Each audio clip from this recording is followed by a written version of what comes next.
my goodness. I wish that intro had come at the end so I could go home and cry, because that was very emotional and overwhelming, and thank you so much, Rabbi Billy.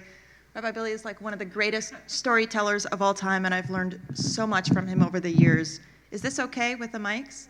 I'm also so grateful that my mom doesn't know what my brother does, because I respect my brother so much, and I also have no idea. But he's a financial genius, so that's all you need to know. Thank you so much for being here. I'm abundantly grateful to be here with you tonight, honoring my personal hero, my mom, for all the ways in which she makes this world a better place. She is a woman of valor who practices Tikkun Olam as naturally as breathing. She is many things to many people, but above all, in my humble opinion, she's the world's greatest gift giver. Oftentimes those gifts are tangible. Her accountant could point to an ever-growing laundry list of worthy orgs she supports, for instance.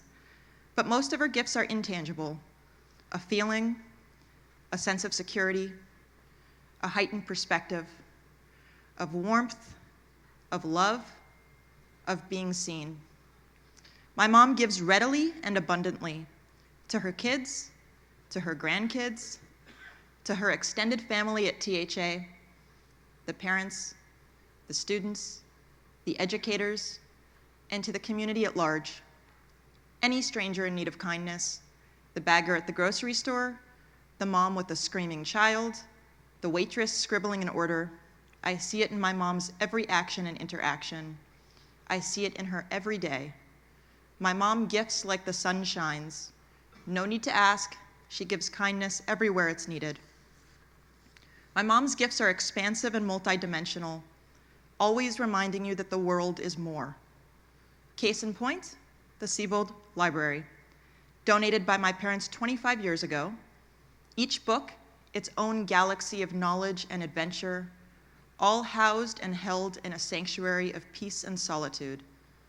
The library, all at once a multiverse of infinite possibility and a safe cocoon for self-exploration. My mom gifts both readily. Her best gifts are never just one thing. They're given freely with no expectation of receiving. Her 37 years of selfless contributions to THA has grown and shaped this community in ways we will never completely understand. Those intangible gifts, impossible to track, an exercise in futility, an act entirely missing the point, because we can feel it right here and right now, together, the gift of my mom. Her love is big. It fills this room, this school, this community. THA will feel her presence for many generations to come. My mom's most recent gift to me was predictably expansive. We came across a book in a gift shop, my mom's favorite kind of shop, and she was shocked I had never heard of it before. Days later, I was devouring The Prophet by Khalil Gibran. I quote, "And a woman who held a babe against her bosom said, 'Speak to us of children.' And the prophet said, 'Your children are not your children. They are sons and daughters of life's longing for itself. They come through you, but not from you. And though they are with you, yet they belong not to you. You may give them your love, but not your thoughts, for they have their own thoughts. You may house their bodies, but not their souls, for their souls dwell in the house of tomorrow, which you cannot visit, not even in your dreams. You may strive to be like them, but seek not to make them like you." My mom had gifted me her parenting manual. In all these years of leading by example, she never held an expectation that I should be like her. She always understood that I was different. She doesn't try to change me. Instead, she changes the world, one random act of kindness, one selfless gift at a time. Tonight, her actions have bestowed upon me yet another gift: to be here tonight with you all, over 2 decades beyond my own THA graduation, to have the opportunity to reflect on all the ways in which this community has shaped my perception of the world. As many of you know, I'm a filmmaker. Over the last many years, I've written and directed docs, narrative films, TV spots, and viral web campaigns. My work has played in world-class festivals and museums, on television, and all over the web. I've made my own mark through story because I believe that sharing and learning from one another's experiences is always at the root of empathy and change. I've also worked for many years as an editor of film and television. I've sifted through thousands of hours of footage, searching for moments and shaping stories. I've sat behind computers for over a decade, making narrative sense of disparate shots, feeling for emotion, through lines, crafting beginnings, middles, and ends, taking footage that already exists and transforming it into more than the sum of its parts. My job is to choose which details have meaning and which details are noise. Hacking away at timelines, streamlining story arcs, guiding the viewer's psychological and emotional experience through the lens of my choices, shaping meaning, focusing the viewer's attention, cut to close, back to wide. Stories have their own logic, structure, and rhythm. There's intrinsic order to a story, a safety in its payoffs, a resolution that makes sense based on all that came before. Life rarely works that way until we find our story. As an editor and a filmmaker, I know the individual shots can be ordered to mean anything or nothing. The dots can be connected to form any number of constellations. The clouds aren't just one thing. As Joan Didion says, we tell ourselves stories in order to live. Story is how we convey the meaning of our experience. I am first and foremost a storyteller. I shape my world through the order of its narrative lens. As many of you know, my greatest story, my origin story, begins here, surrounded by this community. I graduated from THA in 1995. By then, I had already experienced an abundance of life, of uncertainty, of suffering, of faith, of love. I had already beaten all the odds, a freak skiing accident, a survival story that was just as freak. When I reflect on the synchronous events of my accident, I know I shouldn't be alive to share my story. The only reason I am is a statistically unfathomable series of unlikely events that happened another lifetime ago. A creek frigid enough to slow the blood in my veins and preserve my brain activity. The strong tailwinds of a blizzard that carried a helicopter through the mountains in record-breaking time. My lacerated liver hemorrhaging out the last unit of donor blood just as we touched ground at Denver General, where I'm rolled into the prepped OR of Dr. Ernest Eugene Moore, one of the leading trauma surgeons in the entire world, the most published doctor in the history of medicine, who also happens to have written the seminal book on liver trauma, I know because my sister studied it in med school, and who happens to have developed the standard classification system for traumatic liver injury. And he happens to be on call on this Christmas Day, along with another world-class trauma surgeon, his brother, Fred Moore. The two assessed the damage and took pause. No one would have blamed them for calling it, and they almost did. But instead, they accepted the challenge, hoping to deliver a snowy Christmas miracle to a dying Jewish kid from the desert. 1% to 2%, those were the odds my parents were given. The chaplain gently broached the unthinkable, and my parents agreed to donate my organs. 7 surgeries in 3 days, 200 units of blood later, respiratory failure, renal insufficiency, hemorrhagic shock, disseminated intravascular coagulopathy, bleeding and clotting all at once, foaming at the mouth, a femur broken in 3 places, carelessly set, the least of their concerns as they open and close, desperately working to stop the bleeding, resecting bits of liver with each go. And by the 7th surgery, they remove more than half of my left lobe, the worst case my eminent surgeon had ever seen or known. And then they wait. 1 critical hour followed by another. Time is relative, and the longest days of my family's lives don't exist for me. 10 days of darkness in an instant. And how to explain that at the speed of light, time slows to a stop, but in the void it sinks like quicksand and liquefies to nothingness.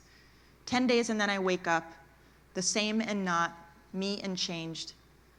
In the continued realm of the unbelievable, Denver declared a Brooke Sebold Day that year, honoring the hard work and kindness of all those involved in my unlikely survival, from doctors and nurses to the record-breaking helicopter pilot, from first responders and ski patrol to the Denver Broncos who sponsored the Flight for Life. From the hundreds of selfless souls who donated blood to the strangers who saw me on the news and sent cards, stuffed animals, and love. Brooke Sebold Day celebrated them all. And these events are all so unlikely they should never have happened. They could never happen again. Somewhere in some other reality, somewhere in most realities, I died that day. But not here, and I know why. The thoughts, prayers, and actions of thousands of strangers and loved ones from around the world.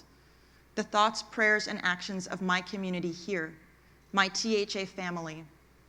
The electricity of love, compassion, and support. It's still alive within me. And the best part about having a mom who's the greatest gift giver in the entire world is that in one fell swoop, I reaped the energetic rewards of every gift she's ever given. A lifetime of selfless gifting suddenly mirrored tenfold by our community. The tangible returns, a year's worth of meal trains, of daily visits, of THA field trips to Brooke's house, of stuffed animals and letters, recorded songs and messages, of games and crafts, of 7th grade art projects conceived and executed entirely to cheer Brooke up. This community adopted the needs of my family at a time when my parents could only focus on me, and in that time, we were held by you, by THA, the definition of a family. And those intangible returns are impossible to track and act entirely missing the point. The intangibles are as real as I am, because I'm here and I'm living proof. I'm here and I can feel it. How does an experience like this shape a worldview? To know with certainty how loved I am, to go about my everyday with the security of that knowledge, aware through my personal experience of the power of collective intention.